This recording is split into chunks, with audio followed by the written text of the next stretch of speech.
Buenas tardes, mi nombre es Norma Patricia Orellana Sánchez, mi matrícula es 1620-13636. Estamos en el área de biología celular de la carrera Biotecnología. A continuación, vamos a estudiar los procesos de división celular de las células eucariontes conocidos como mitosis y meiosis. En el área de biología hemos estudiado las células procariontes, o sea, aquellas que no poseen un núcleo específico y son unicelulares. Ahora es el turno de analizar uno de los aspectos más importantes de las células eucariontes, su ciclo de vida. Entre las células procariontes y eucariontes, sus ciclos de reproducción difieren de forma muy específica. Mientras que las células procariontes se reproducen por fisión binaria o por gemación, lo que da por resultado un aumento del número total de individuos dentro de una población, las células eucariontes se reproducen por ciclo celular, lo que deriva en un aumento del número de células dentro del propio organismo, su desarrollo, crecimiento y reemplazo de las células muertas. Abordaremos entonces las dos fases del ciclo celular, que serían mitosis y meiosis. Empezando por la mitosis, el proceso de mitosis sucede cuando una célula madre lleva a cabo una serie de eventos biológicos para producir dos células idénticas a la madre con las mismas características genéticas.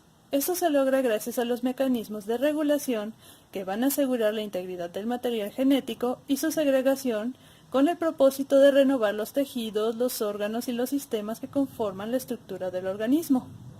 El ciclo celular se divide en interfase, división celular y citocinesis. La interfase está integrada por las fases G1, S y G2, posteriormente la fase M, que sería la mitosis, y la citocinesis. La fase G1 es de crecimiento celular y de duplicación de organulos tales como mitocondrias y cloroplastos en el caso de las células vegetales. El ADN se transcribe y se traduce, dando lugar a proteínas necesarias para la vida celular. Se sintetizan enzimas y comienza una acumulación de ATP. Seguimos con la fase S. Durante esta fase, el material hereditario se duplica, formando entonces dos cromátides hermanas, cada una compuestas por una doble hélice de ADN. Asimismo, se da una duplicación de centrosomas. El trabajo de estos organulos será más importante cuando lleguemos a la fase M. Una vez que se ha realizado la síntesis de ADN, la célula entra en la fase G2, en la cual se dispara una señal para comenzar con todo el proceso de la división celular. Es importante señalar que esta fase es un punto de control en el que se verifica que la duplicación del ADN haya sido correcta, sin errores genéticos. Las células son capaces de detener la mitosis si existe un daño cromosómico hasta que las propias enzimas puedan reparar el ADN. Si todo está en orden y las cadenas de ADN se han duplicado sin ningún error, entonces se activa el anabolismo, mecanismo metabólico por el cual se sintetizan proteínas, ATP, y se inicia la condensación de los cromosomas. Ahora entramos en la fase M. Esta fase es donde las células ya han pasado por el punto de control y están plenamente preparadas para la división. A su vez, la fase M está dividida en mitosis y citocinesis. Como ya vimos, la mitosis sucede cuando la célula está completamente preparada para iniciar la división celular. Durante el proceso se van a llevar a cabo estas 4 etapas. Finalmente derivará la citocinesis, empezando por profase, metafase, anafase y telofase.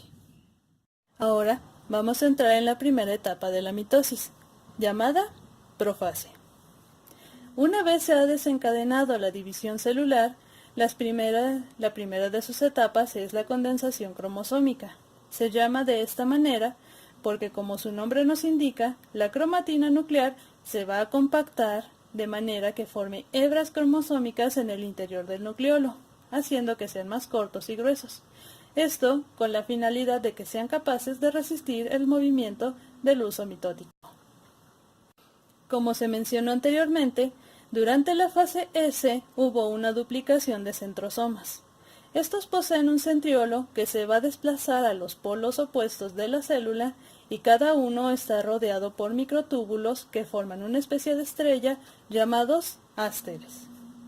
Los ásteres son los encargados de establecer los polos de la célula y estos crecen hasta anclarse con los cinetócoros de los cromosomas. Aquellos microtúbulos que no se conectaron con un cinetócoro se llaman microtúbulos interpolares. Estos continúan creciendo hasta que se encuentran y se superponen con los microtúbulos del polo contrario, quedando así un uso mitótico funcional, con tres tipos de microtúbulos: microtúbulos asterales, microtúbulos cinetocóricos y microtúbulos interpolares. Para que los microtúbulos formados en el uso mitótico puedan interactuar con los cromosomas, la envoltura nuclear debe desaparecer. Esto se hace por fragmentación y estos se convierten en vesículas dispersas en el citoplasma. En la segunda etapa de la mitosis, conocida como metafase. Una vez que el nucleolo ha desaparecido, se activa el movimiento cromosómico. Los microtúbulos del uso mitótico interaccionan con los cromosomas, haciendo que queden en el centro de la célula a través de su cinetócoro. Aquí, los cromosomas están más condensados. Se orientan en el plano ecuatorial del uso mitótico entre los dos ásteres, formando una placa metafásica, en la cual los cinetócoros de cada cromátide se orientan a los polos opuestos. Durante esta etapa se requiere que los cromosomas se mantengan en equilibrio, por lo que la célula requerirá de una mayor cantidad de energía. A continuación observamos la siguiente etapa de la mitosis, conocida como anafase. Ya formada la placa metafásica, los centrómeros hacen que las cromátides se desplacen a los polos opuestos del uso. Asimismo, los microtúbulos interpolares se alargan para separar a los cromosomas en dos grupos iguales, quedando en cada polo del uso, y estos formarán parte del nuevo núcleo de cada una de las dos células hijas. A la telofase.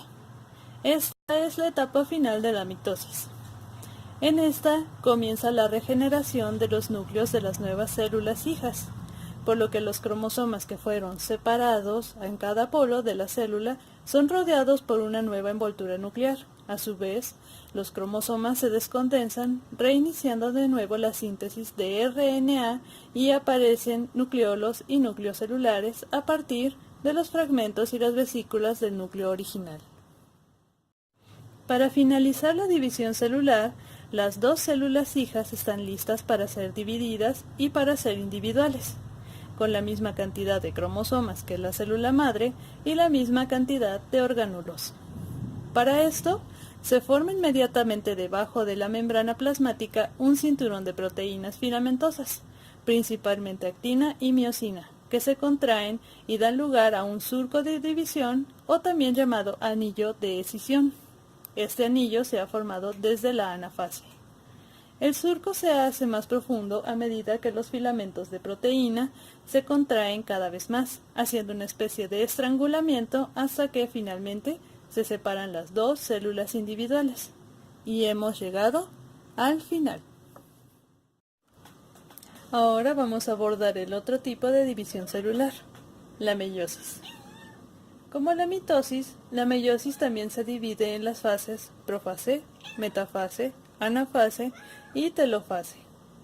No obstante, para la meiosis existe una segunda división donde entrarán nuevamente las primeras fases, que se consideran profase 2, metafase 2, anafase 2 y telofase 2.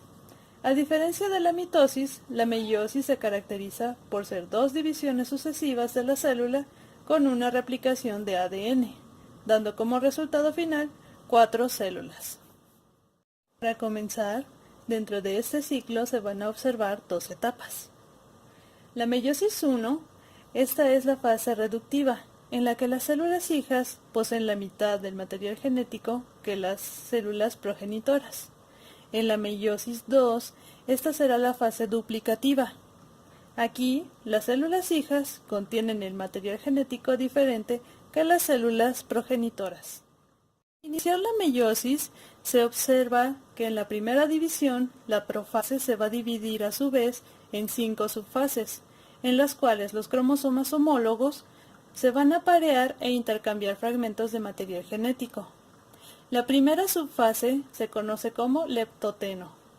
Aquí, los cromosomas comienzan a condensarse y forman hebras largas unidas por sus extremos a la envoltura nuclear y comienzan a emparejarse. Hay 2 cromátides unidas. A continuación, los genes comienzan a realizar apareamiento entre 2 cromosomas homólogos en un proceso llamado sinapsis. Los extremos se extienden por todo el cromosoma. A estos cromosomas los denominamos equivalentes. Se puede llamar tetrada, siendo que cada cromosoma se conforma por 2 cromátides hermanas.